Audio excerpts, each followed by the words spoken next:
А, добре. Чувате ли ме? Чуваме. Понеже аз познавам Надара майка й и когато малко преди да спечели и писах, че ако няма нищо против, нали, да ми изпрати данните, за Да. да тя знае, че нали, аз се занимавам с А, астрология, знае, нали, че уча при вас и каза, че ще ми ги даде, но когато поотминат малко, нали, емоциите, ще ми даде точния час, така че да. може да го Е, разгледа. супер. Това е добре. Добре. Добре. Извадихме връзки. Да. Да. Много Между другото, аз мислим съм да била бъде. по едни духовни семинари с нейната майка и тя е духовен човек и играе, има група народни танци, играят, пеят на народни танци. Да. Абе, Да, интересно е момичето. Просто е голяма сила. да. Голяма сила е. Боец. И първото нещо, което спомена, беше за квантова физика, за как се моли на Бог, в смисъл преди всичко. Т.е. тая дева явно вече е развита, въпреки нали, тия нали, занимания. Т.е. има си такова обръщане към духовното. Поне така го демонстрира, дали е така? Вероятно си го има от по-рано, защото аз разбрах, че има проблем. А, Като дете е била диагностицирана с специални образователни потребности. М. Тя има хирон на асцендента, ма не мога да си спомня дали от към 12 или от към първи дом.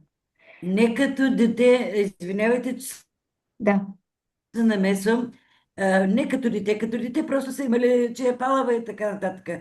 Диагностицирано е с този синдром, нали, на тарарара, вече като голяма, като работеща певица. ага, Диагнозата е поставена сега преди няколко години, там да. 4-5. Но това си, как може един здрав човек да бъде диагностициран с нещо, а като му погледнеш планетите, и с всичките външни планети са ретроградни. Всички външни планети. Да.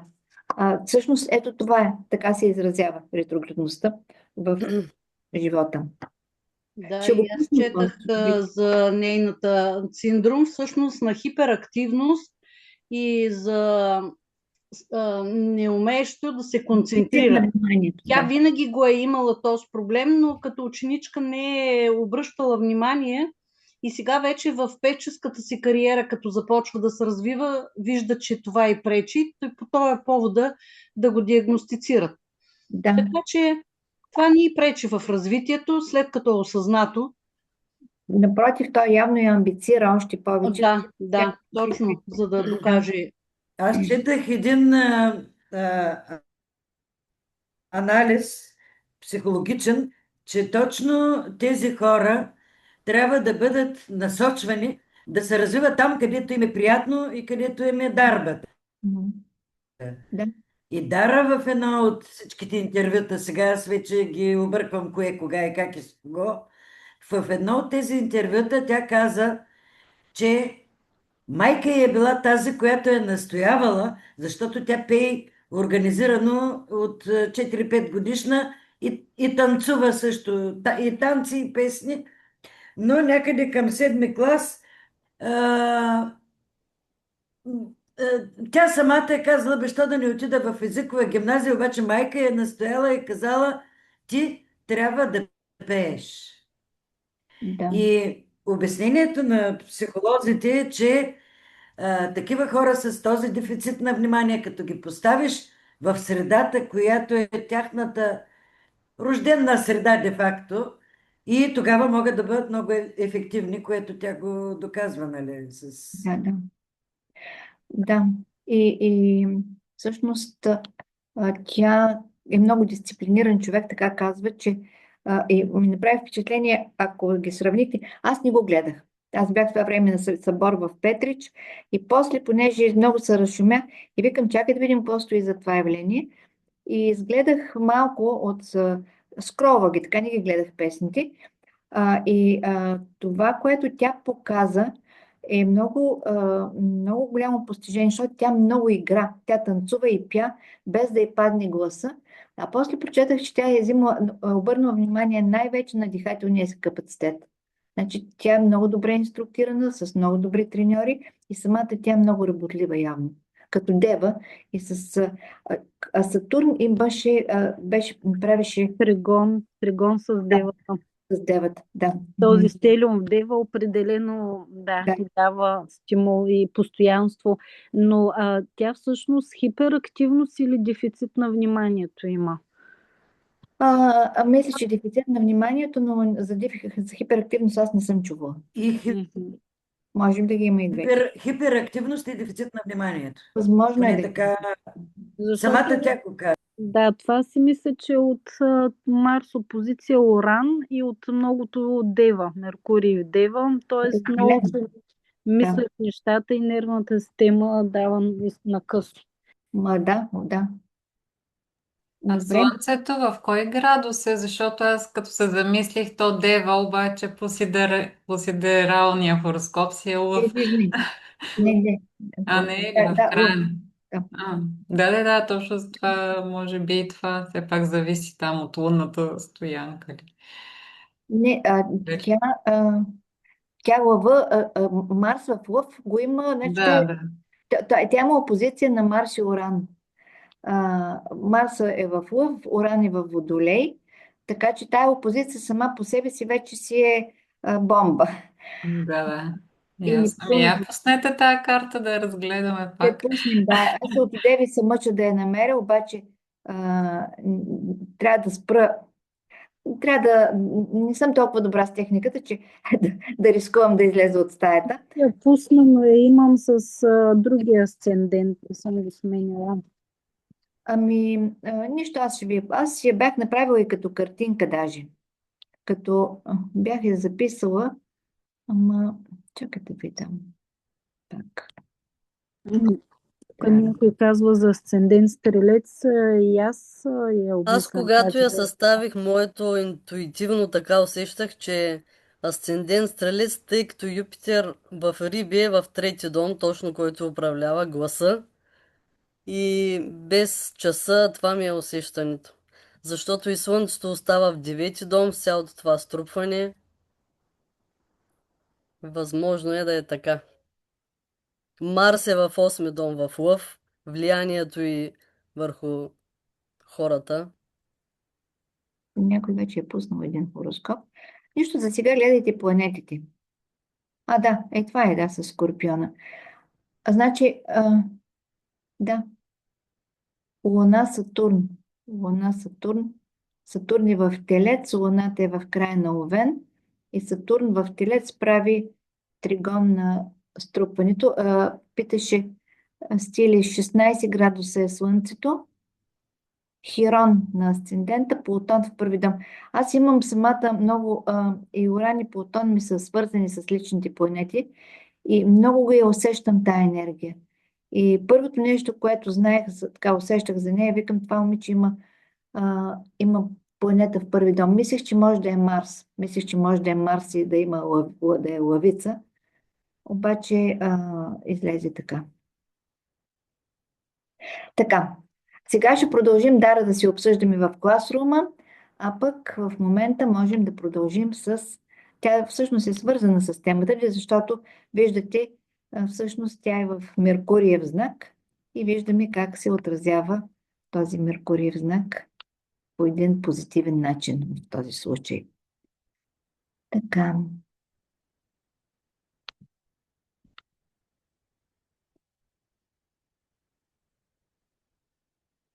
Това е била най-почитаната планета в древността, защото се е смятало, че Меркурий управлява алхимичните процеси.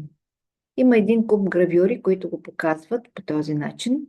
Жезъла на Меркурий е емблема на лекарската професия. И като посланник на боговете се смята, че той носи знанието, божественото знание в един достъпен за ума начин, по един достъпен за ума начин. Бърз, неустойчив, подвижен и той е двуполов. Тоест, единствената планета, която стои между това, което говорихме миналия път, между деня и нощта, виждате ги тук как са изобразени, и между мъжкото и женското е Меркурий. Той изобщо е доста загадъчна планета. Свързани освен с интелигентността и с ученето и с лечителското изкуство, и една от планетите, които управляват ритмите в Вселената и в човешкия организъм, и съответно свързващите звена управлява връзките, всички видове връзки, и владенията Близнаци и Дева. Всъщност Хермес Трисмегист е другият образ на Меркурий. Тук в горната снимка, рисунка беше младежът, като млад фигура. Той така се изобразява обикновено, но всъщност другият му образ, това е Хермес Трисмегист или могъщ в трите свята. Той държи тук емблемата на Меркурий, Хермес, и също така държи една епроветка, по-скоро колба, в която са Слънцето и Луната пак. Силите на двете светила смесени, които дават философския камък, вероятно е това, което е на гърдите му. Неговите знаци са Близнаци и Дева, и ясно жълто и ясно синьо. Това са цветовете на Меркурий. Като в екзалтация се смята, че е в Дева. Аз май би казах, че ли съм казвала на някой скоро в други ръководства, е Водолей. Металът му е живак и скъпоценните, полускъпоценни казахме, камъни, които цитринът особено, не и двата смята, че дават яснота на мисълта и повлияват мисленето, и цитрина, и синия сапфир, специално синия. Печатът на Меркурий. Поначало той е свързан с хербалистиката, с лечебните растения. Се смята, че управлява лечебните растения, но от неговият печат са тънки стъбла, може да са овивни, перисти тънки листа. И цветовете са жълти или сини обикновено. Могат да бъдат и други цветове, може да бъдат и бели, но жълтото и синьото са някакси основно, ясно жълтото и ясно синьото са присъщи на Меркурий. Плодовете с продълговата форма и жълт цвят. Сега използвам в момента един такъв плод, защото днес имах много такъв натоварен ден, от сутринта от 5:30 до сега, до преди малко. И си сложих половин лимон, си изтисках в една чаша вода, да може мозъка ми да работи добре за това занимание. И действа, круши, лимони, банани, но особено лимоните са много меркуриев плод. Оризът, смята се, че оризът е добър за медитация. И така, знаете, че основната храна на източните народи е това. И всички зърнени с продълговати зърна. Това е добре да се знае, когато искаме да подсилим умствената енергия. Сряда е неговия ден. И възрастта 7 до 14 години, когато детето започва да учи от живота и когато изгражда връзки извън семейните, извън семейството. Питали се ми дали сега децата, като се развиват по-бързо, не са тези ритми, Сатурновия ритъм за 7 годишен, дали не отива на по-млада възраст? Като че ли не. Да, вярно е, че по-рано тръгват на училище, но като че ли по-осъзнато и по-активно всъщност си действа тази меркуриева енергия точно тогава, когато идва времето от 7 годишна възраст. И така, в тялото управлява всички видови връзки и проводни системи в организма. Като се започне от нервната система, нервните синапси с медиаторите им, връзките в мозъка и периферните нерви,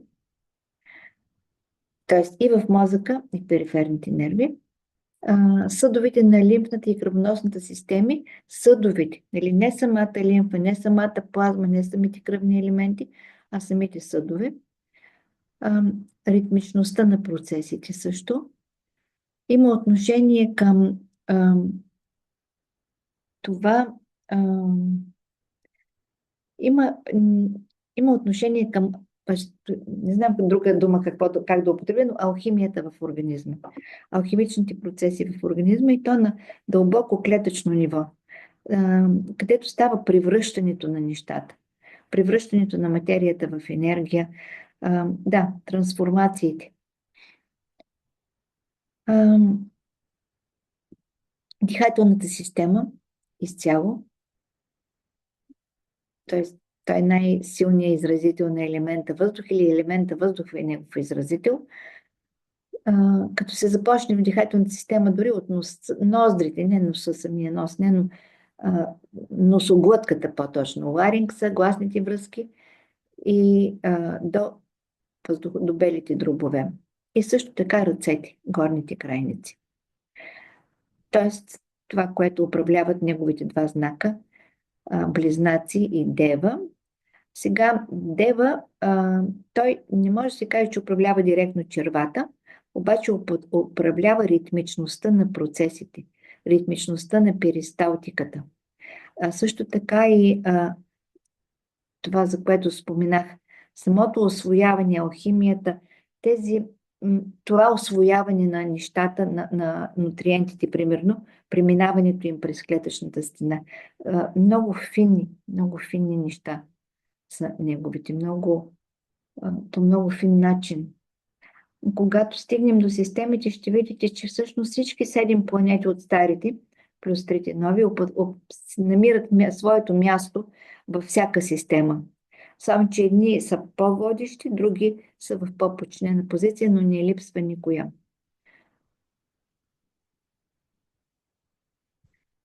Така. И заболяванията, които се явяват при нарушена функция на Меркурий, са идентични с това, което описахме при въздух в неравновесие. Най-напред умът, който става или трескав и пригаря, или става разпилян и не може човек, не може да се събере ума, както се казва, или много трудно, има затруднение в ученето, в процесите на асоциационните процеси на ума, в логическото, т.е. съжденията и умозаключенията, изобщо тези логически процеси, които ни позволяват да усвояваме знанието чрез ума, защото има и друг вид знание, което се усвоява чрез сърцето. Това не е метафора, то е така, но това, което се усвоява чрез ума, е на базата на съждения, умозаключения, съждения, в основа на които правим умозаключения. Този процес по някакъв начин е отслабен, може да бъде вследствие на предишна трескава дейност на мозъка. И оттам вече всички признаци на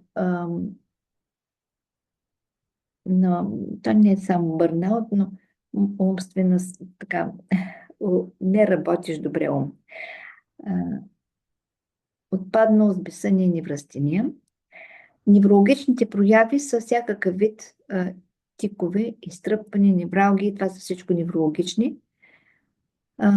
Засягане на лицевите нерви, тригеминус и фациалис, може да бъдат от леки потрепвания до вече до парези, примерно, там се намесват и други фактори. Мравучкания и изтръпвани болки по крайниците. Тоест, всякакъв вид оплакване от страна на нервната система. Неговата октава е Уран, повече октава е Уран, и когато в един хороскоп Меркурий и Уран са в съвпад или в стресови отношения, нервната система е много под удар, много превъзбудена. Същото важи и при стресови аспекти на Меркурий с Луната. Това е много трудна позиция. И трябва човек доста да школува себе си, за да не остане умът му разпилян и неефективен и нестабилен. Така, инфекции на въздухоносните пътища, всичките, от горните до белите дробове, тук в съчетание често и с Марсовата енергия, особено тези на носоглътката, и възпаление на синусите, също с обикновено съчетание с неблагоприятна Марсова енергия. Меркурий може да бъде, той поначало, да, казахме, че е между деня и нощта и че е амбивалентен, обаче поначало е по-хладен е. И особено когато се съчетава с планети с студена природа, огънят в тялото е слаб, а пък особено с Луната това важи.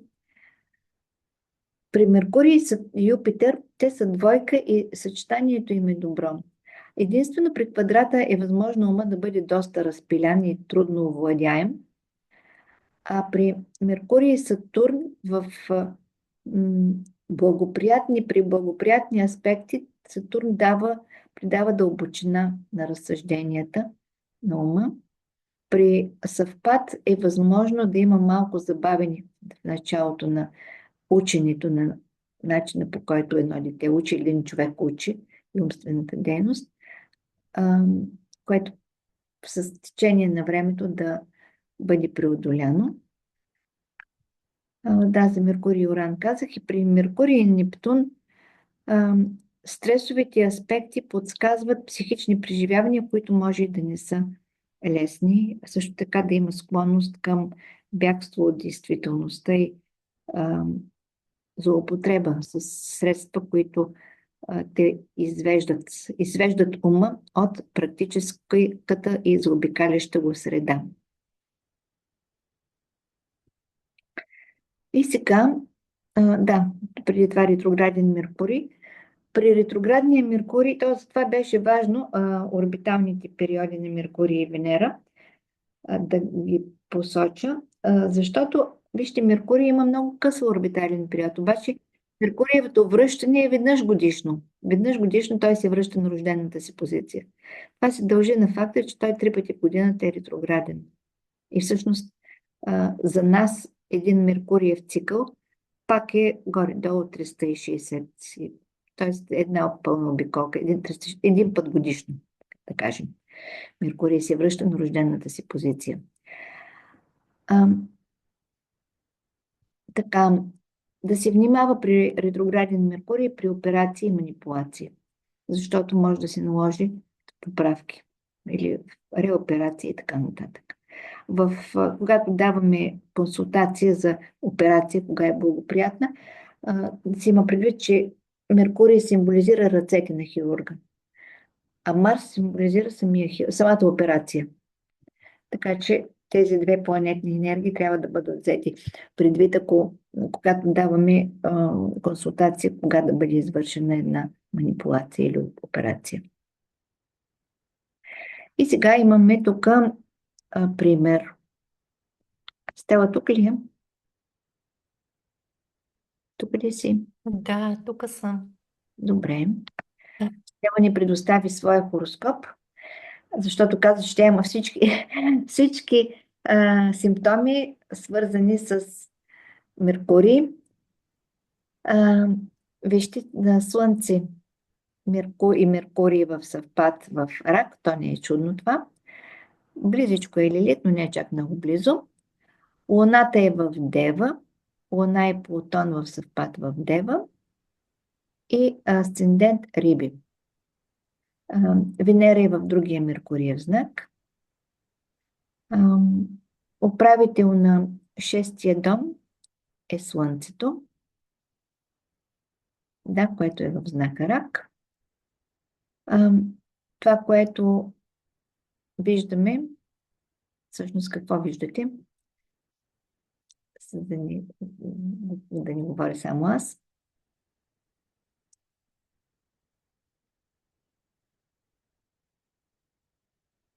Най-малкото един тал квадрат в подвижни знаци. Венера в 12 градуса Близнаци, Луната в 12 градуса Дева, 13 градуса Риби и асцендент. И това вече доста така показва една много трудна за повлияване Меркуриева енергия. И сега тук изредихме само част от симптомите на Стела, понеже тя каза, че Няма да... Няма нужда всичко да се напише, но характерните за знака Дева в така недобре представен знак Дева са храносмилателните проблеми и симптоми. Те са едната част. Имаше и други, аз не ги сложих сърдечните, че ги кажеш, ако им сметнеш, че е необходимо. И нервната система, второто слабо място, с неспокоен сън, тревожност, чувствителност и чести главоболия, местещи си болки по тялото. Стела, кажи сега ти на какво смяташ, че се дължи това, като гледаш хороскопа? Какво е смяташ, че е неблагоприятното влияние? И също така сега останалите, може би, ще помогнете, като и подскажете, какво се направи по въпроса. Не, че разбира много, но може би Хирон в първи дом, Рак, който е Слънце в Рак и Асцендент Риби и Луна в Дева. Просто аз поне се ги обяснявам с тези неща. А може би и Сатурн, който е в Телец, защото имам и много проблеми с зъби и с шия. Да. Така, другите, какво ще кажете, като го разглеждате този хороскоп?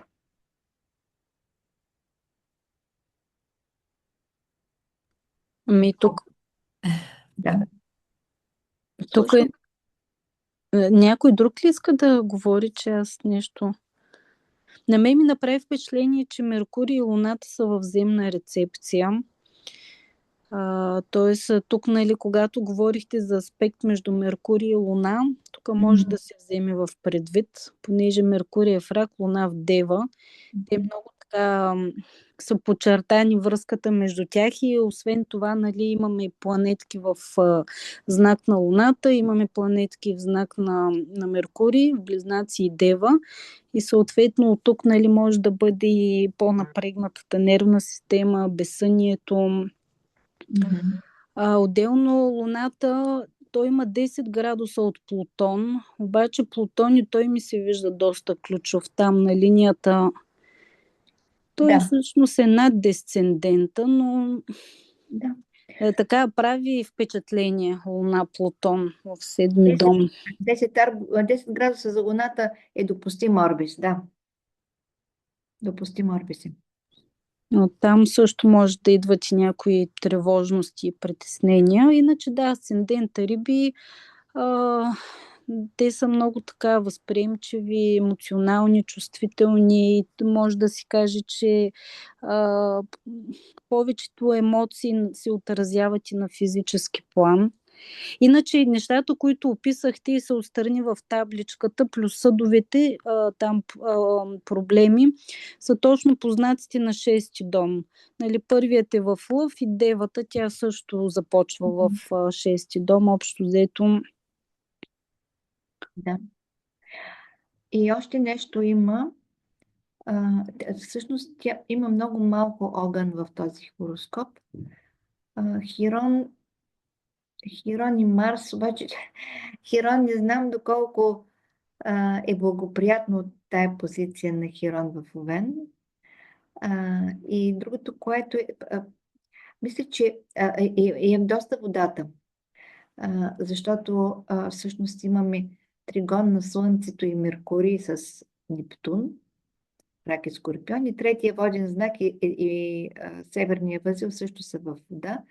Така че доста вода, сравнително малко огън и доста земя също, което означава, че един организъм склонен към изстудяване.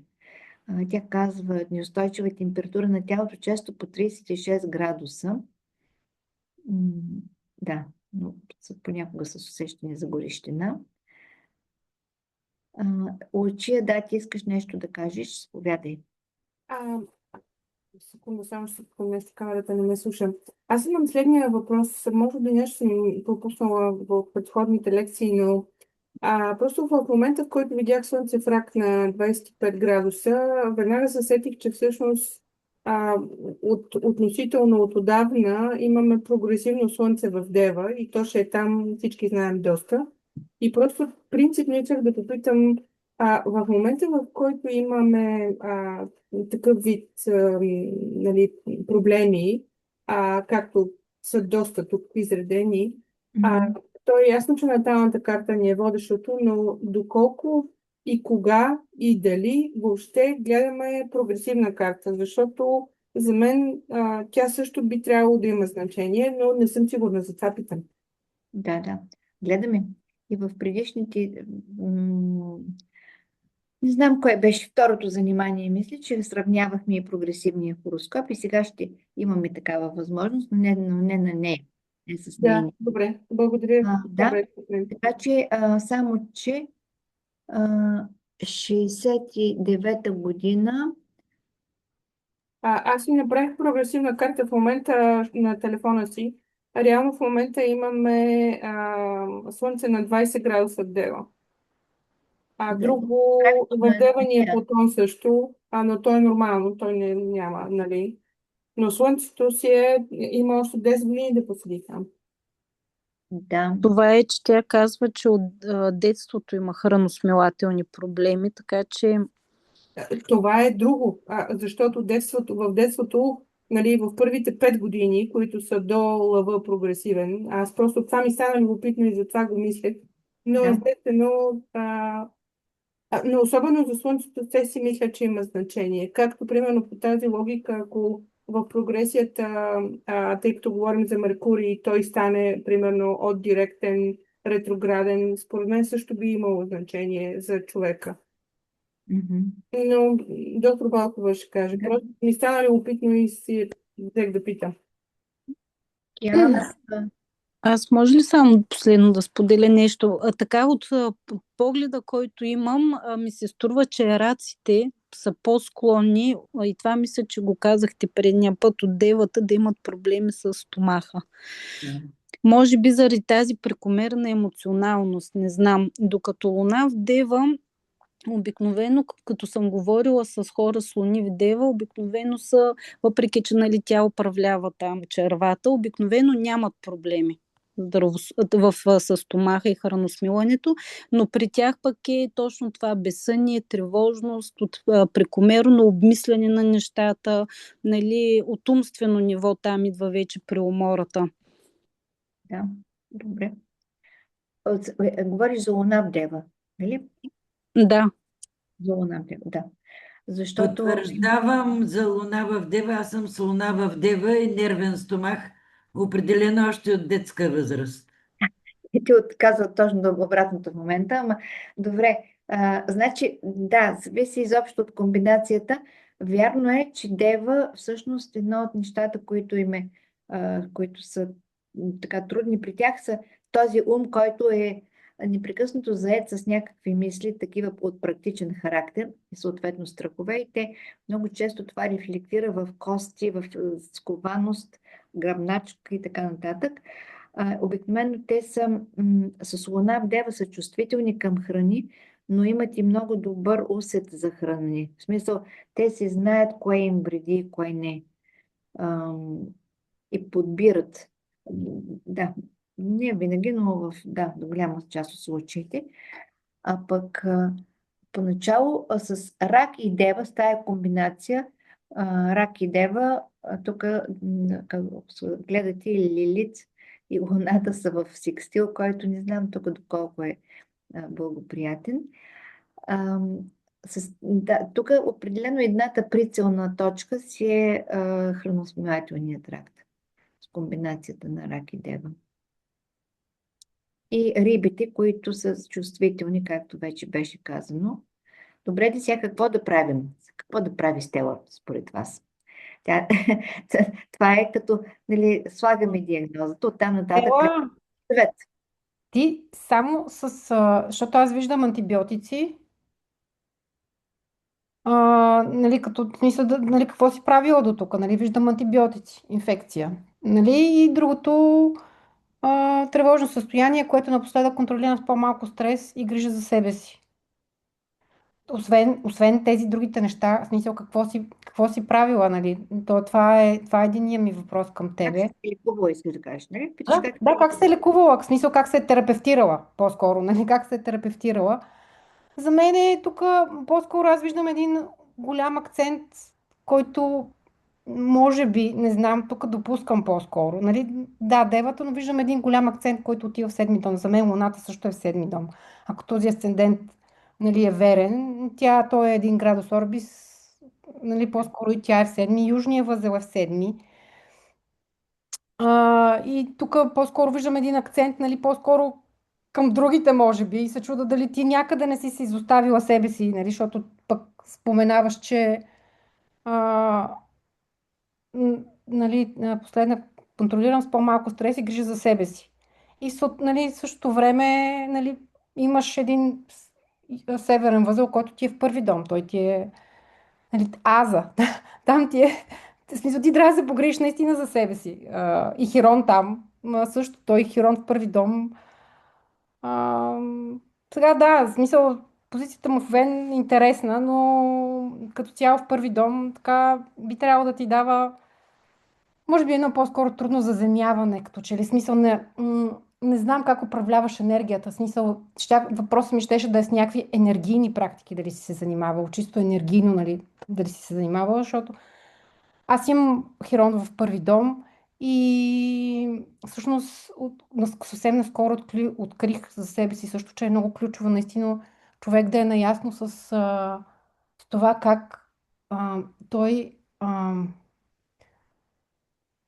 може да е само проводник, но този проводник първо трябва да се научи да заземява енергията, да види как тя действа на тялото му и после по някакъв начин да я насочва и да я приема.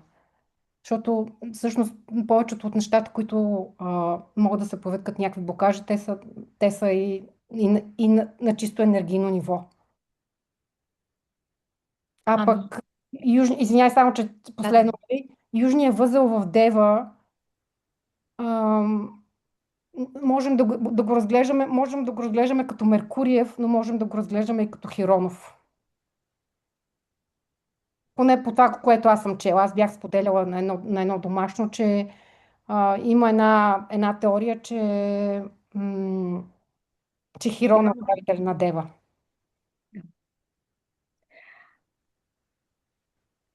ами аз да кажа тогава какво първо съм правила. Правила съм ли съм какво ли не напоследък. Преди малко, нали, след като съм се лекувала с тези антибиотици, получих пълен срив в нервната система, но по това време нямаше пробиотици. И де-факто антибиотиците ми повлияха много зле.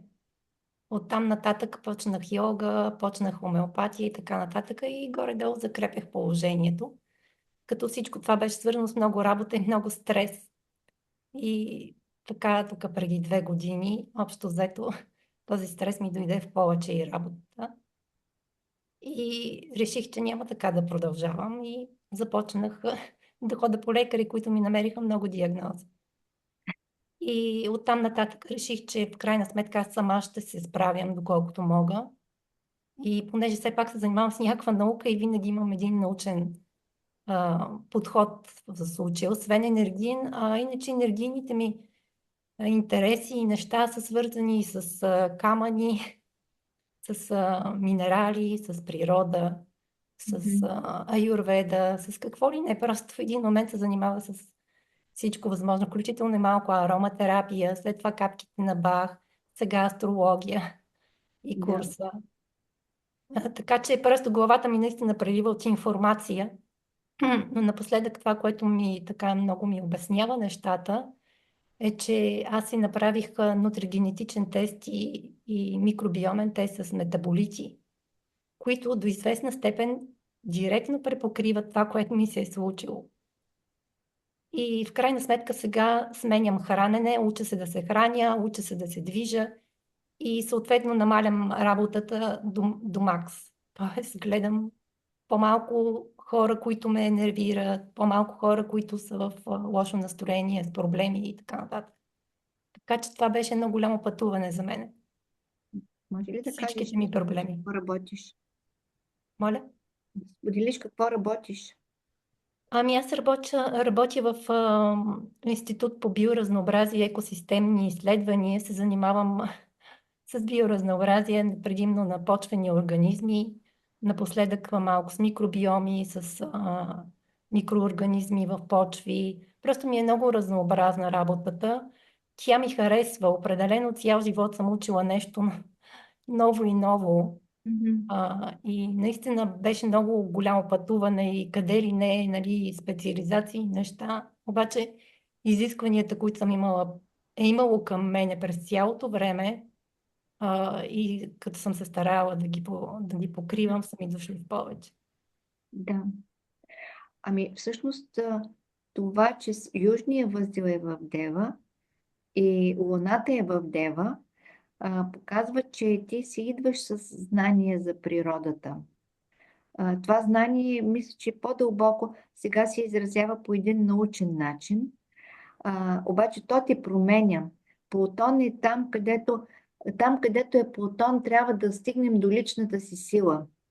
Той изисква от нас да изкараме все едно като вулкан, да изригне нашата лична сила. И тя е свързана с знака Дева. Там е и вертикса. А вертикса е промяната.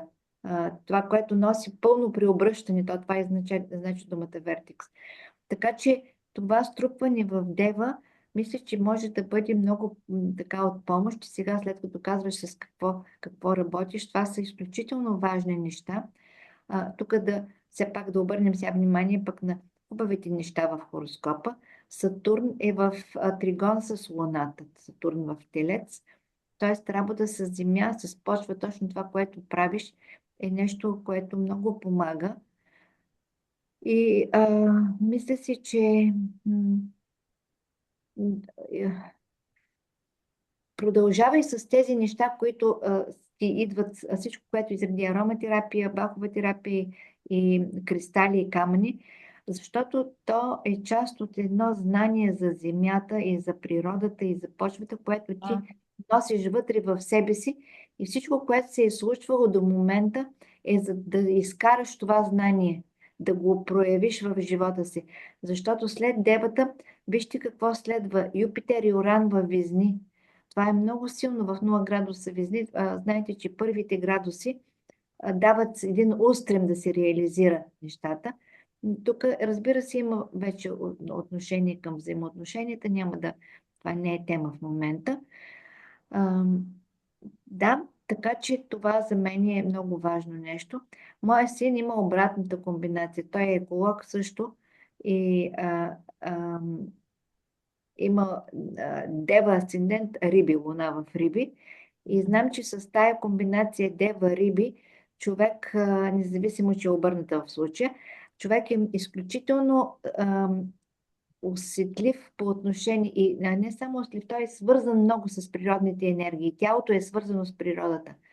Така че това да си обърнеш внимание, което пишеш, е ключовото. Само, че с практики, които са вслушвани в клетките, медитация и вече, и тези научни изследвания, изследвания са те, които си правила, които аз даже не знам, една част от тях не ми са познати. Освен микробиома, ти каза още нещо, което в момента не съм правила такива изследвания. Не мога да си спомня какво ми каза, какво разказа.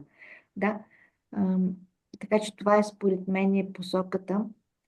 И по нов начин, защото северния възел пък в Риби, северния възел и асцендент Риби, те пък ни дърпат в другата посока, Дима, сега ще ти дам думата, другата посока към Рибите, т.е. към удохотворяване на това знание, което по линия на Девата идва като информация, много модерна, много научна, много вярна, и тя трябва да бъде интегрирана в едно цяло чрез духовни практики, наистина с този Хирон в първи дом, духовни практики на самопознание и на една цялостна концепция, холистичен подход, така си мисля. Да. Дима? Ами аз исках само да кажа, че да направя една препратка с хороскопа на доктор Бах. защото нали, при него има уста Риби Дева точно по асцендента и той между другото е с Оран съвпад Юпитер във Везни. Само, че да, той и Слънце във Везни, не е Рак. Луната не помня къде му беше, но има и планети в Дева. Така че да, тук направих връзката, защото жената каза, че работи в сферата на науката. Тя също така е един откривател и работи също нали, с почва, растения, природа, след като е еколог. Да, така че голям потенциал в тази сфера. Иначе по отношение на това какво бихме препоръчали, то вие ги казахте повечето неща, но наистина една луна в Дева, според мен, особено за жена, основната препоръка би била това да внимава, да не се преработва, да внимава с работохолизма, защото наистина защото една луна в Дева, това и дава смисъл, работата, но може да отиде в прекалената крайност и тази работа всъщност да я изтощи. Именно от многото задачи, които има.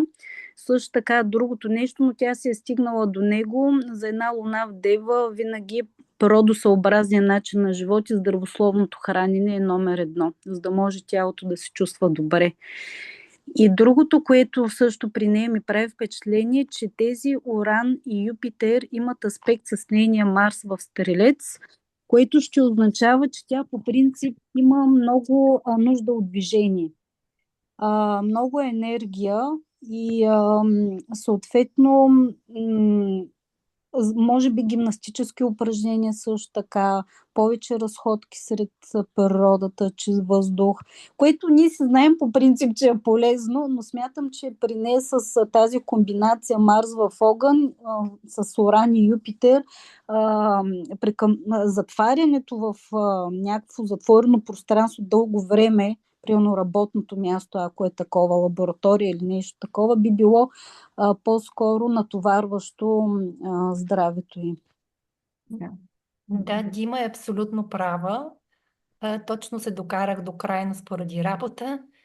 Обездвижена съм, изкована и сега всъщност точно това казах, че всъщност аз се уча да се движа и да се храня, защото до сега просто нали, се го замитах под чарджето. Това не беше толкова важно. Но сега спазвам режим. Просто се налага да спазвам режим, да си лягам рано, да се движа колкото мога повече. И да, иначе определено енергиите в София не ми влияят добре, нито ходенето по улиците, нито по сградите. Аз имам въпрос към Стела. Не може ли аз съм много далеч от вашата професия, но така по хороскопа и по разговора до сега, възможно ли е същата професия да продължи с повече полева работа, отколкото в лаборатория, в офис, нали? Да. Това би било в случая добър вариант, свързано с и работата и живота да бъдат в природата, нали? Не специално да излезеш на разходка, а просто принципно е самата възможно. работа. Това ми го подсказа и този Сатурн, тригона на Сатурн с Луната, да се съчетаят тези неща по някакъв начин. Да, ние го Защото съчетаваме. има професии, които могат да се работят в офис, обаче могат и полево, зависи човек. Да. Какво избира. Да, ние го съчетаваме до известна степен, но въпреки всичко, нали, специално тая област, която аз работя, е свързана много с работа на компютър и в лаборатория, докато мои колеги, които се занимават с птици, с гори, с растения и имат много повече полева работа, отколкото аз. Моята е била повече стационарна в лаборатория, защото се събират почвите, изолира се каквото има в тях и оттам нататък се вижда какво ли не. Просто супер разнообразие има в почвите, което хората не го знаят. Много ценна специалност, да. Да. Ами добре, ти си намерила всъщност нещата, които са които са здравословни, здравоносни за тебе, здравеносни. Оран влезе в Близнаци и ти започна курс по астрология, медицинска астрология, когато той направи тригон с твоите Юпитер и Оран. Аз съм забелязала, че разширяване на съзнанието се прави или при Уранов аспект, се случва или при Уранов аспект, или при Юпитеров аспект, така че ги имаш и двете. И ще продължаваш. Знам със сигурност, че това ще ти действа много добре, този астрологичен курс. Аз обещах, че ще направим още един хороскоп, който ти ми подаде на твоята племенница. Това ще бъде в следващите пъти. Много Така, благодаря. благодаря и аз за това споделяне, защото беше много ценно да разгледаме твоя хороскоп и каквото можем да допринесем някакси, с това, което ти самата вече с твоята вътрешна мъдрост си решила. Защото ти си решила неща, които са важни и са хубави. Има още неща тук да се разглеждат, но вметнати са Везни и Овен, но това са други теми, т.е. да, не са пряко свързани с това, което сега в момента разглеждаме. Благодаря, Стела. Благодаря много. Така, я да видим сега колко време ни остана, защото имаме... Да, ето тук е един приятел, също сложих го, защото също с много близнаци. В чат-рума някой беше написал, Йоанна Пихливанова беше написала хубав съвет. Може да си го... Да. Вземеш. Творческо занимание. Добре, значи имаш много съвети. Ето го. Човека с дева на асцендента и Нептун, той затова му идват текстове и песни. И горе в Близнаци са Меркурий и Слънцето на Зенит. Просто го давам като един много реализиран Меркуриев тип. Защото той дори физически прилича на Меркурий. Знаете, той фигурата му е такава младежка до късна възраст. Ето изобщо му става такава. И има всичките плюсови, т.е. не знам дали всичките, но доста плюсови и минуси на Меркурий. Така. Добре, това беше като една илюстрация. И отиваме към прекрасната Венера. Сложила съм много картинки.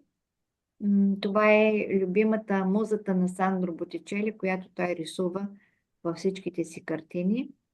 Симонета, забравих името Бертини, Симонета беше, тя умира много млада, на 23 години и той продължава да я рисува като образ на Венера.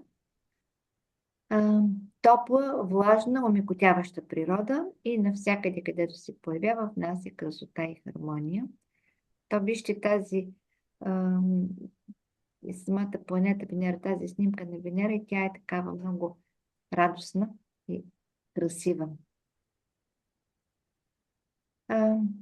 Астрологични съответствия, тук малко повече внимание отделих на Венера и ги сложих. Везни и Телец, знаем, цветовете са също ясно синьо, но по-млечно такова, по-небесно синьо е, розово и всички пастелни нюанси. Медта е нейният минерал. И розовия кварц само не сложих, но сложих родохрозит. Той пък не съм го написала. Родохрозит и родонит, които са два различни камъка. И нефрит. Нефрита е по средата. Смята се, че влияят и родохрозита, че носи щастие, родонита, че омекчава, дава, подкрепя сърцето и чувствата. Нефрита, особено за бъбриците, е добър, то оттам идва името му и за хармонизиране. Може доста да се чете за камъни. Това си една голяма област, която сега няма как да се засегне, освен ако не направим специален семинар за планетите и камъните. Да. Всички плодове с овална форма са венерини и по-специално ябълката и черешата и ягодата трябваше да прибавя към него. Петък и управлява възрастта на любовта. 14-21 години. Тогава, когато децата искаме да се явяват на матури и да учат, пък те ума им съвсем други и правилно така трябва да бъде. Астрологични съответствия, още като цветя. Сега, това, което горе съм сложила, е синята роза. Синята роза има една цяла история, защото тя е символ на романтизма. Тя е цветето, което е измислено, как да кажем, е възпято. Да, е възпято от поета Новалис. Сложила съм хороскопа му, мисля. Новалис е починал, той е бил много нежен и същевременно много философски е разсъждавал върху живота и смъртта. И това се нарича роза Новалис, даже синята роза. На такава любов, малко Нептунова любов, такава романтична и безусловна и преминаваща през смъртта, защото неговата любима е била на 15 години, когато умира, и той 4 години след нея и той се заминава от този свят. Така че една Венерено-Нептунова любовна история. Други цветя, които носят венерината енергия, което наричат цветето на Света Богородица, цикламата, защото и листенцата са сърцевидни и вътре, ако се погледне отгоре съцветието, той също има форма на сърчице. Акациите и всички други сладки растения и така сладко миришещи. И те могат да внесат много радост в живота ни. Днеска имах група чужденци, около 30 души от 5 страни, антропософи, и ставаше въпрос за лечебните методи на учители. И аз, между другите неща, казах, че този съвет, той много ги зарадва. Ако човек е в лошо настроение, тъжен и му е паднал гарда, да седне на слънце и да изяде половин килограм череши, бавно череши по череша, и че ще му се оправи настроението. Да, защото тя е венерено цвете, венерен плод. И така. Те и тия акации в момента как са нацъфтяли, аз тук само като мина покрай тях се навирам, просто цялата се навирам в тия акации. В момента е... Да. Те Знаеш се какво? ядат, нали знаеш? Не знах, че се ядат, знам чай правим от тях. Ядат се, да. Сладки са. А сега ще се навирам и след малко в нещо друго, пак венерено е, щях да го забравя, това е липата. Да, уникално. У нас има една алея с липи и чакам да дойде времето им. Те също са сърцевидни листа и сладък аромат. Да. И така, хубаво си нещо си е Венера. Органи и функции в тялото, всички процеси на натрупване, складиране и омекотяване. Тя просто омекотява всичко в тялото, заедно с Луната. Заедно с Луната тя се грижи за гладкостта на тези повърхности, които се трият. Луната дава и течността, която е между тях. В плеврални листове, перикардът, синовията, синовиалната, т.е. вътреставната повърхност и течност. Всъщност Венера отговаря за хрущалите, които омекотяват всичко. Така че всичко в организма ни, което омекотява, е под влияние на Венера. А също така венозното кръвообращение и, разбира се, бъбреците са нейният орган, така най-известен. И много е лошо, когато са нарушени функциите, защото се явяват смущения в двете крайности. Или отслабване до кахексия и анорексия, или стенична конструкция, съвсем такава като скелет, няма никаква подкожна мазнина, или пък обратното, засилени процеси на натрупване и затлъстяване. Стресовете у много жени водят или до булимия, редуваща се с анорексия, или до затлъстяване и депресия. И се завърта един порочен кръг, който много трудно се скъсва. То вече е на обменно ниво, на ниво обмяна. Процесите се завъртат точно в този порочен кръг, а пък те се влияят, разбира се, от хормоните, а хормоните се влияят от функциите на вегетативните центрове, в подкоровите вегетативни центрове. Така че в крайна сметка всичко тръгва от психиката и накрая отива в биохимията. И в крайна сметка е нарушена функцията на Венера, т.е. усещането ни за любов. Желанието ни да обичаме и да бъдем обичани ни среща разбиране. Т.е. не можем да го реализираме по някакъв начин. Нещо пречи. Така. Освен това, тя се грижи под влияние на Венера и външната красота. Т.е. явяват се проблеми с кожата. Защото Венера заедно с Сатурн управляват кожата. Сатурн, защото кожата е граница. Кожа и придатъци, т.е. косми и ногти. И се явява, може да бъде оплешивяване, алопеция или пък обратно. Хипертрихозата е окосмяване, обилно окосмяване на части, които не би трябвало да бъдат окосмени, примерно по лицето. Също така, ранно намаление на слуха.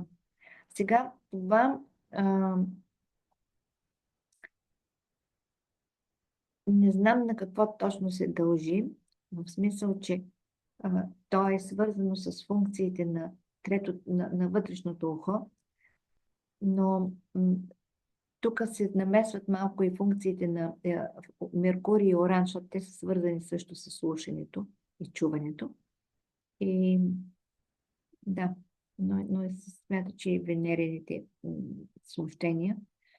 Може би вече от чисто психологическа точка човек не иска да слуша грубости или не иска да слуша резки звуци и се намалява ранно намаляване на слуха. Нарушена функция на щитовидната жлеза, което сега е много често при жените. Ще го разгледаме.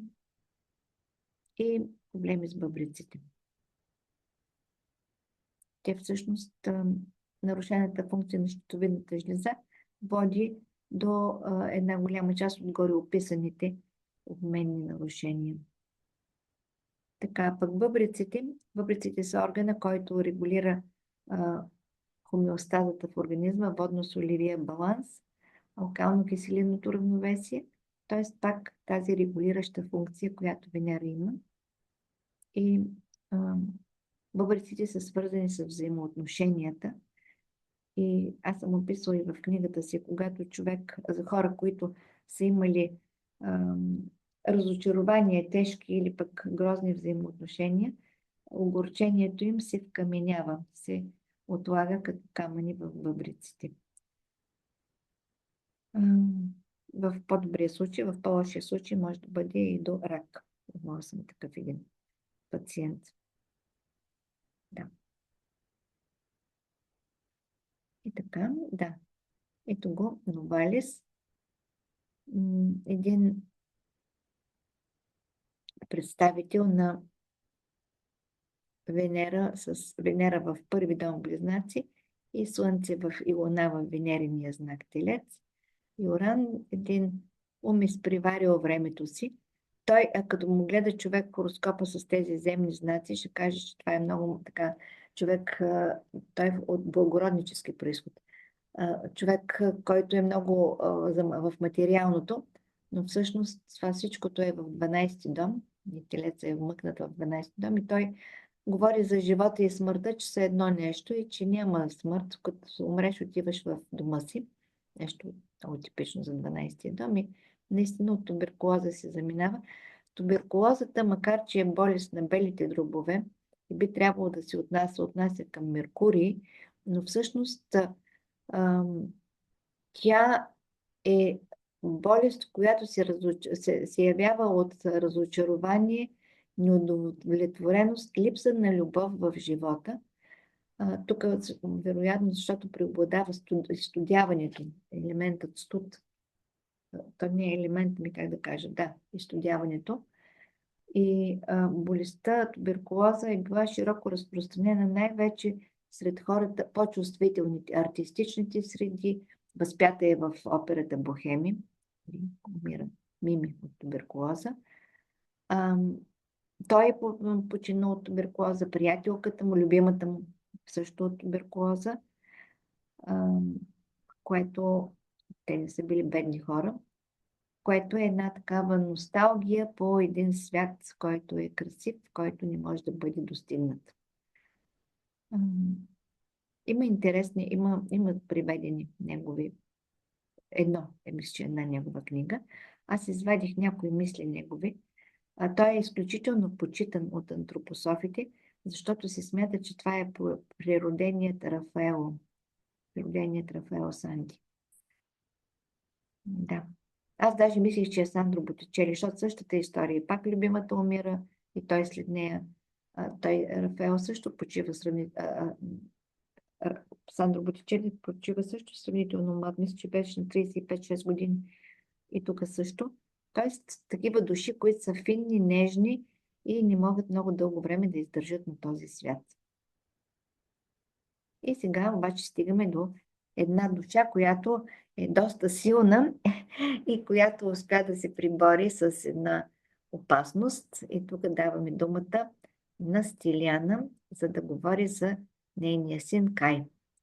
Най-напред да кажем, понеже това са двата хороскопа с аспектите, с транзитите, най-напред да кажем, че Кай е един сериозен козирог с асцендент Овен и с луна в Телец. Т.е. луната в Телец дава така сила на Слънцето, на Марс и на Плутон. Плутон горе зенитен. Така и на третия връх, на третия земен знак се намира Сатурн в Дева. Така че един хубав земен тригон, който дава устойчивост. Сатурн е в опозиция с Уран в Риби. Той някъде има нещо и такава в опозиция и нещо в Риби, защото иначе ще бъде само така, само на бойна нога, пък той всъщност не. Той свири на китара, един фин, красив и чувствителен младеж и тук Стили ти вече говориш. Така, всъщност причината да го пусна беше да дадете идеи каква може да е причината за случилото се, а то е на Великден на 12-ти той получи тромб на дясната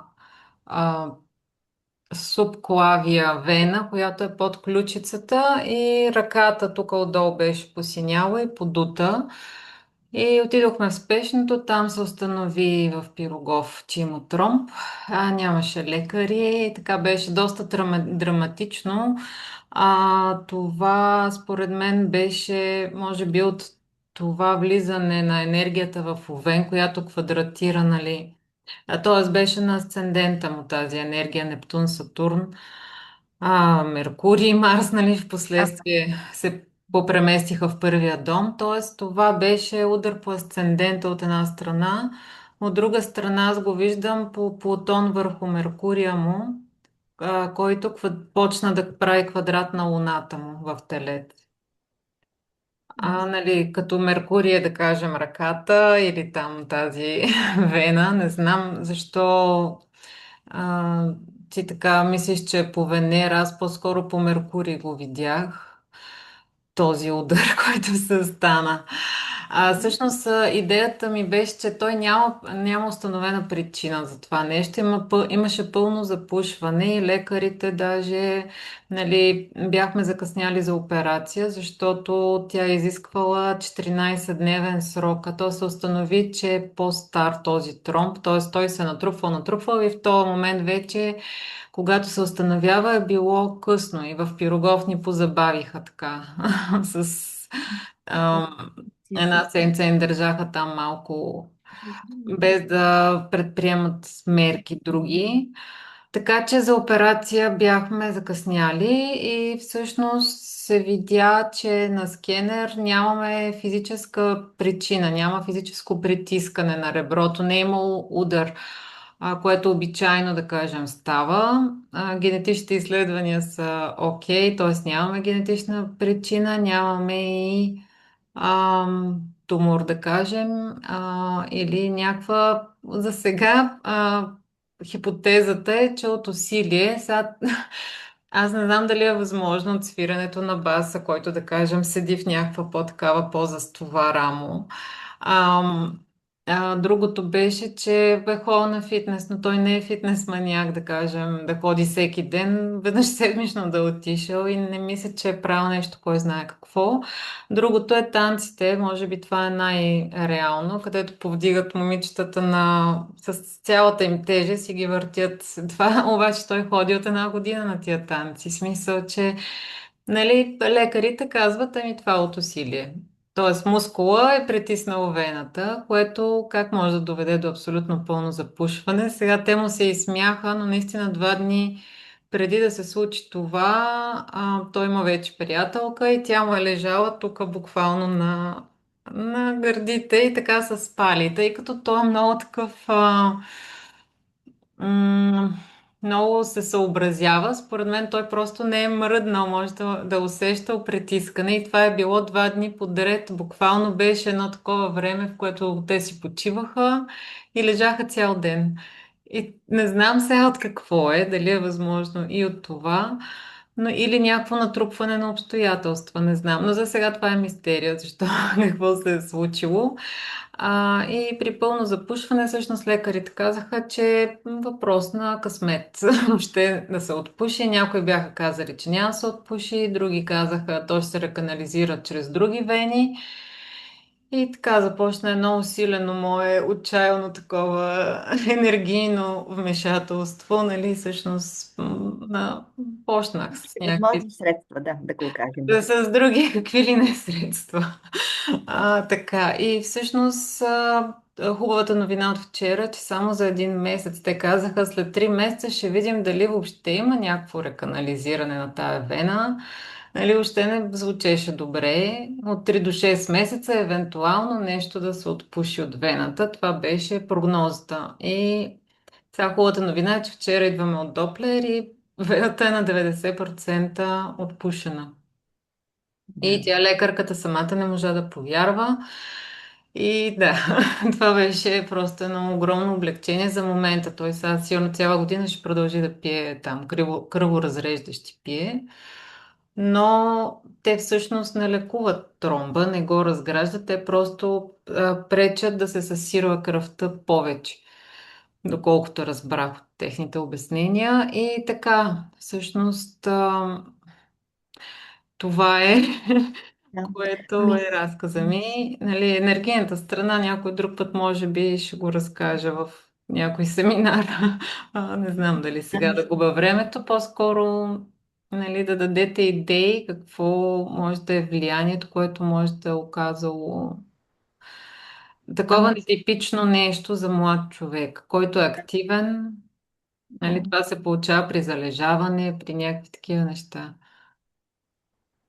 Ами това, което се вижда е преминаването от 12 в първи дом на Марс и Нептун и Сатурн прави квадрат на неговото Слънце. Сатурн в Овен. И на Марса му, всъщност.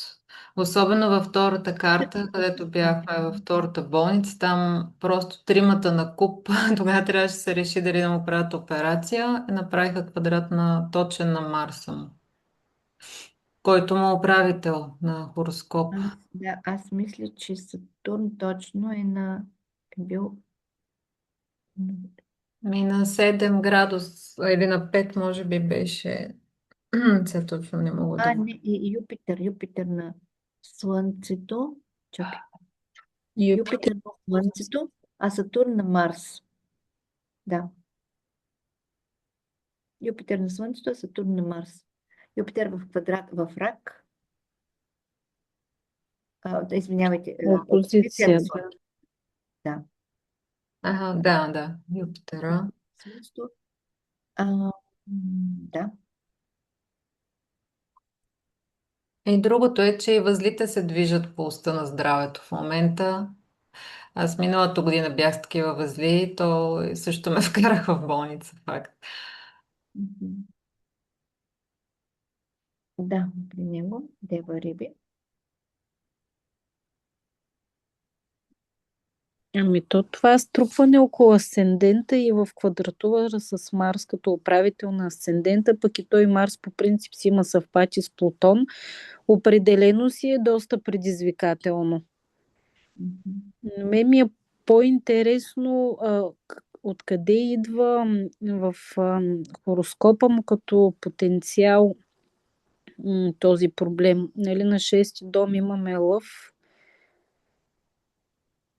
Има пак връзка с кръвообращението, но може би това е много така опростено. Понеже сигурно не всички хора с лъв на 6-ти дом имат Да. подобни проблеми.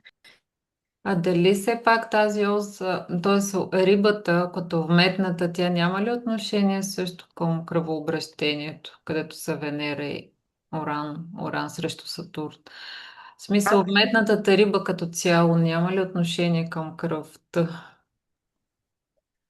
рибата някакси не съм чула или чела. А, чакай, ще прехвърля тук нещо. Прогресиите. Това, което ми направи впечатление, прогресивната Венера в опозиция с наталния Сатурн. Венера отговаря за венозните съдове. Сатурн твърдява, запушва, блокира. И ти добре, че днеска ми изпрати прогресиите. Това видях. Това видях. Виждате в 12 дом на Венера, която е дошла в съвпад с Уран и която прави опозиция на прогресивния Сатурн, на транзитния, на рождения Сатурн в Дева и всъщност това активира уста Дева Риби. Ага, може Да, това да е. това И мисля. другото, което аз ти казах, че прогресивната луна в съвпад с Плутон и Лилит на върха на хороскоп, Да, Това се вижда. което е така. което е почти върху, т.е. да кажем полупункт между Плутон и Марс. Така е. И тук всъщност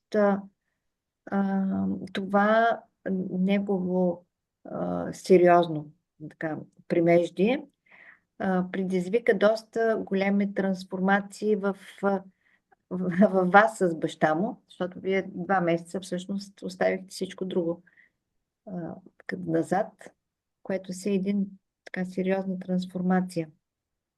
Ами, бих Да, казала, че до сега толкова не съм се молила, колкото, в смисъл, направихме изключително много в тази посока. да, И двамата. Но и в него той реално в момента да. всички удоволствия, да, може би наистина да е по Венера тогава, защото всички удоволствия в живота му, нали, фитнес, танци, свирене, нали, трябваше да стопира. И Сатурн, Венера. То да. всъщност тази опозиция, която е Оран-Сатурн, понеже е по оста 6-12, нищо, че е във втория знак, тя си става като цяло, нали, основна за някакви евентуални проблеми и Да, Венера е активира. да, понеже е активирана. И всъщност нали, Оран дава неочакваността на събитието, а Сатурн, то е интересно, че е свързан, нали, знаем с други неща, но тук интересното е, че управителя на 6 дом Слънцето е в знак на Сатурн и има аспект с него. Тоест, Да, Сатурн твърдява. Той всъщност запушва. Това е запушването на каквото и да е. Но къде е типично Сатурново нещо? Да запуши, да блокира. Така че това с Венера е за мен даде ключа какво всъщност се е случило. Венера внезапно, съвпадайки с Уран, е активирала всичко. И тук вече виждаме какво управлява Венера, какво управлява Сатурн. Луната му. Реално. Да. Тук ти ми даде херметичния хороскоп, направихме. Това му е херметичния стилотип. Ми даде двата варианта. Да. Да, Да. И аз така с, по-скоро си мислех, да, че това да. с Телиум в Овен, в 12 дом обаче. Венера е била в Риби тогава. И асцендент Телец. Асцендент Телец и Венера. Да. И много силен 12 дом. Което вече ти ще си размишляваш, защо сега няма какво. Тоест, м, в този хороскоп Сатурн пак е в опозиция, само че този път. Макар че всъщност не. Компютъра се е престарал. Това е такъв орбис. Нещо. Сатурн по-скоро си има един тригон с Плутон. Само е. Да. Ами така, смятам, че наистина това е от прогресиите, това идва. Венера, Уран, Сатурн са действащите лица, а пък в транзитите, които са задвижили прогресията, са наистина преминаването от 12 в първи дом на тези три планети. И това всъщност е хубаво, защото това е извело, дало гласност на нещо, което си е тлеело вътре. Като не става въпрос само като, даже не става въпрос изобщо за физическата част, за материалната част, а нещо, което си е на душевен план си е вървяло. И той също, независимо какво казва, но си е направил някакви равносметки и озрял е, т.е. пораснал е след всичко. Да. Той сами още в болницата каза, детството ми свърши. Това му бяха думите. Душичката. Да. Да. Да, тайна. То интересното е, че Сатурн и Нептун се взаимодействат и с Меркурий в неговата карта. Да, с секстил, но нали Меркурий са ръцете? Да. Да. Мгм. Ами не знам сега Плутон, както тръгна назад, дано не засегне пак този, нали, Меркурий, защото аз си мисля, че и квадрата, който почна да прави към Луната, има отношение на самия Плутон. Ами той всъщност Плутон е върху Меркурий. Те са в Да, там. те е много... Ами това обаче е промяната в начина на мислене. Това е дълбинната промяна, понеже е той е в 11-ти дом. Да, може би промяна ще има в а, компаниите, средите са, в които и то вече има промяна, защото той не може да тренира и не може да... Тоест не може да се движи в тези среди. Той може да се движи, но не може да участва активно, където се е движил. И така. И всичко, в крайна сметка, пак е за добро. Дано. И така е. Да. Това, което не видяхме, беше дирекция, символична дирекция, ама това може да се види. Но най-вече майка му да се успокои, че това, което сте направили, би повлияло всичко. Да. И така. Ами да, само... да, не знам дали го казвам. Втори дом е свързан също с... Защото Венера управлява, неговата Венера управлява втори дом. С материалните притежания, апартаменти, работи. Тя му управлява и седмия дом на партньорствата. Така че в тази посока ти си направила практики и явно са повлияли. Да. Добре, благодаря. Благодарим за споделянето. Така се учи. И пожелаваме му, нали? Пожелаваме му на Кай да остане всичко зад гърба му. С научените уроци, но вече край, приключил е. Да чакам Венера да излезе към първи дом. Смисъл тя колко бързо в прогресията ще се махне от 12 дом. Тя достатъчно е да се махне сега, Сатурн. малко по-напред да задмини Уран. Така, след което да направи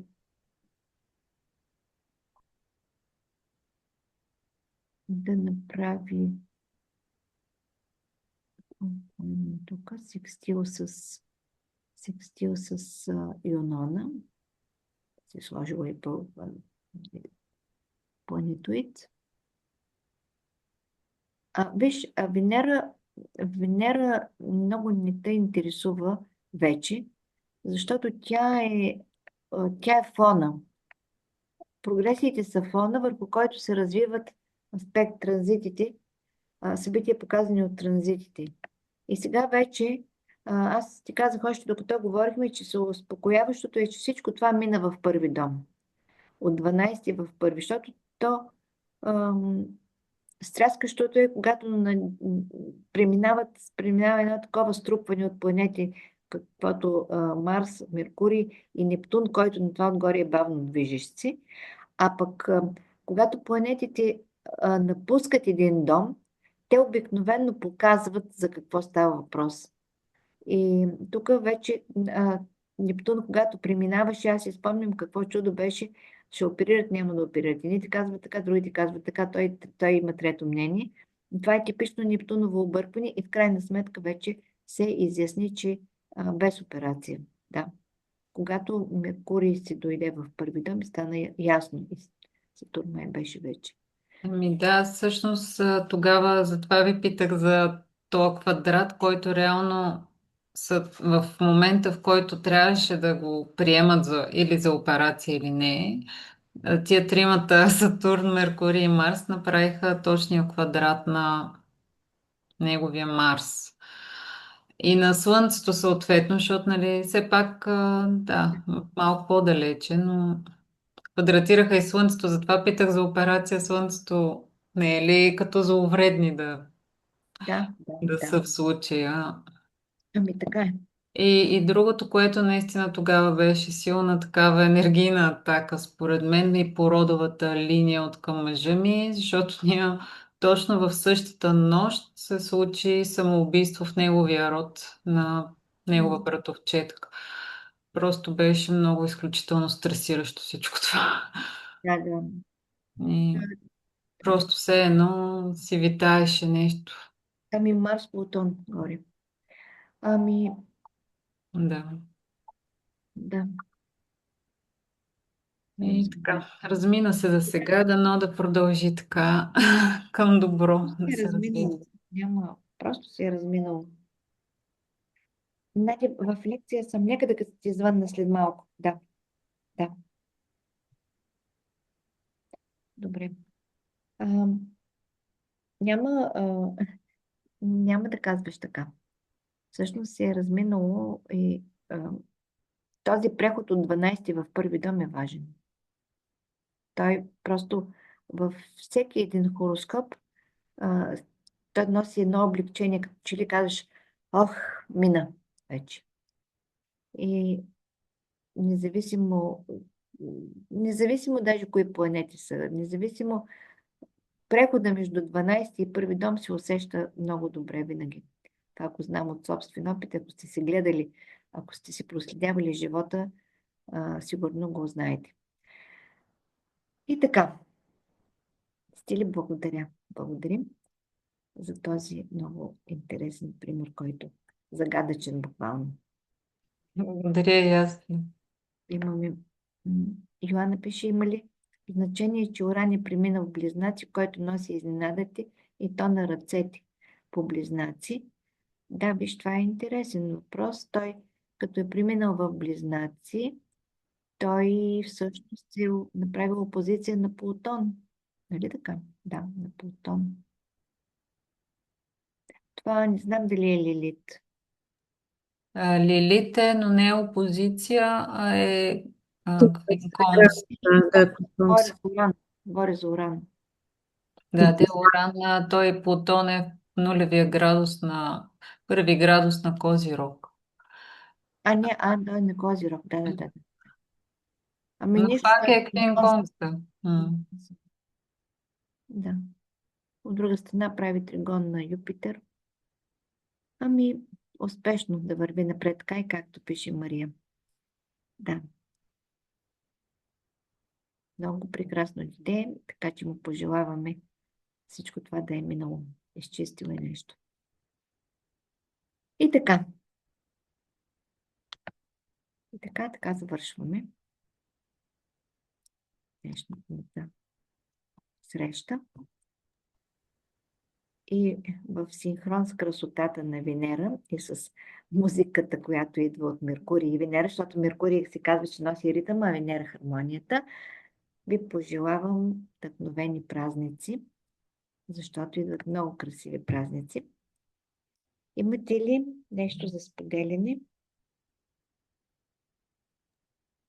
Аз имам един въпрос за световъртеж, което не ми е хронично, просто тези дни, вчера, днеска. Меркурий или Меркурий може да бъде, но често се свързва с уранова енергия. На уран. Уран? Ага, Нервно. благодаря. Да. Добре.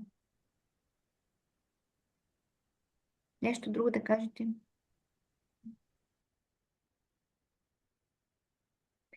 Ами, тогава много хубави празници пожелавам. Празнични дни. Да се радваме заедно с абитурентите, които тръгват в пътя си. Да им пожелаем да са разумни и да вървят наистина в пътя си, а не в отклонения други. Благодаря за вниманието и до следващата среща и ще си пишем. Трябва да измисли нещо, някаква домашна, защото да не си стоите така през седмицата, без да се чудите какво да правите и да скучаете. Да. Хубава вечер още веднъж. Благодарим, хубава вечер. Хубава вечер и от мен. Благодаря.